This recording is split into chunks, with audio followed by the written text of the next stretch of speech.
Sa ngalan ng Ama at ng Anak at ng Espiritu Santo. Panginoon, isugo mo ang iyong espiritu at pagpanibaguhin mo ang muka ng aming mundo. Ang ebanghelyo sa araw na ito ay mula kay San Mateo, Kabanata 10, talata 7 hanggang 13. Ang mabuting balitang ito ay patungkol sa pagsusugo ni Jesus sa 12 upang ipahayag sa mga tao ang pagdating ng kaharian ng Diyos. At malakas ang pagpapahayag ng Panginoon bilang utos sa 12. Sinabi niya, yamang tumanggap kayo ng walang bayad, magbigay naman kayo ng wala ring bayad. At napakahalaga ng mga salitang ito ng ating Panginoon, sapagkat hindi natin mababayaran ang pag-ibig ng Diyos. Hindi natin kayang suklian ang lahat ng ginawa ng Panginoon sa atin. Sa araw na ito, tayo ay nagmulat ng mga mata at ating napatunayan na mayroon tayong hininga. Sa madaling salita, tayo ay muling binigyan ng buhay. Isang bagong araw upang ating tamasahin bilang isang nilalang sa daigdig na ito.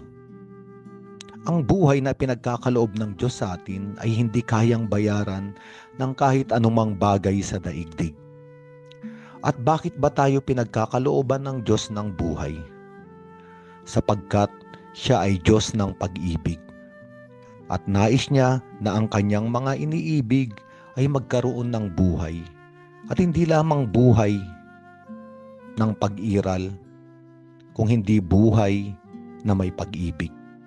Sapagkat ang totoong nagbibigay ng kahulugan sa ating buhay ay ang pag-ibig. Kaya nga, sa napakaraming magaganda at mabubuting bagay na ginawa sa atin ng Panginoon, ang paulit-ulit na pangangalaga sa ating lahat, ang paulit-ulit na pagpapatawad, ang napakaraming sandali na tayo ay ibinangon, napakaraming pagkakataon na tayo ay binigyan ng pag-asa.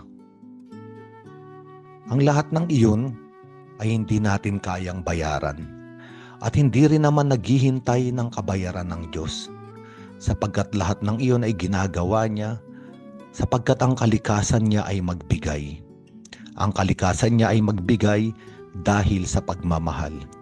Kaya nga sa araw na ito, kung mayroon tayong karanasan ng pag-ibig na ating natanggap na hindi natin kayang bayaran, katulad ng utos ni Jesus sa kanyang mga alagad, tayo rin ay sinusugo ng Panginoon na humayo at dalhin ang mabuting balita nang hindi rin naghihintay ng kabayaran. At ang mga salitang ito ay susi upang tayong lahat ay totoong mapalaya sa pagkabalisa sa daigdig na ito. Sapagkat napakaraming tao ang gumigising sa umaga upang maghanap ng kikitain, upang maghanap ng kabayaran sa anumang kanyang gagawin. At sa mas malalim na pananaw, maraming tao na naghihintay ng sukli sa kanyang gawain. Kahit pa nga tawaging pagmamahal, pag-ibig, paghahandog, pag-aalay, pagsasakripisyo, kung ang lahat ng ito ay ginagawa sa layunin na makatanggap ng kabayaran, lahat ng ito ay hindi ginagawa para sa Panginoon. Sapagkat sinabi rin sa ebanghelyong na ito, kung ating totoong nais malaman kung ano ba ang kalooban ng Panginoon, kung paano gumawa ng ayon sa kalooban ng Diyos, ito ay gumawa ng mga bagay na hindi naghihintay ng kabayaran. Sapagkat kung tayo ay gagawa ng mabubuting bagay sa kapwa, sa Diyos, para sa simbahan at para sa lipunan nang hindi naghihintay ng kabayaran. Isa lamang ang ibig sabihin nito. Tayo ay gumagawa dahil sa pag-ibig. Tayo ay nabubuhay sa pag-ibig. At ito ang plano, ang disenyo ng Diyos sa bawat isa, na maranasan natin yung kanyang kalikasan.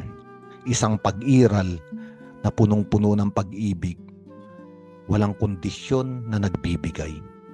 Ito ang espiritu ng ating Panginoong Hesukristo, at ito sana at ito dapat ang espiritu ng mga sumusunod sa Panginoong Hesukristo. Kaya nga kung tayo ay nakaranas ng pag-ibig ng Diyos na hindi man tayo karapat-dapat, ay tinanggap natin at alam nating hindi natin kayang bayaran. Ayun din ang sinasabi ng Panginoon sa ating lahat ngayon. Humayo raw tayo at hanapin yung mga tao na naghihintay na makatikim ng ganitong lasa, ng ganitong kahulugan ng totoong pag-ibig. Sa ngalan ng Ama at ng Anak at ng Espiritu Santo.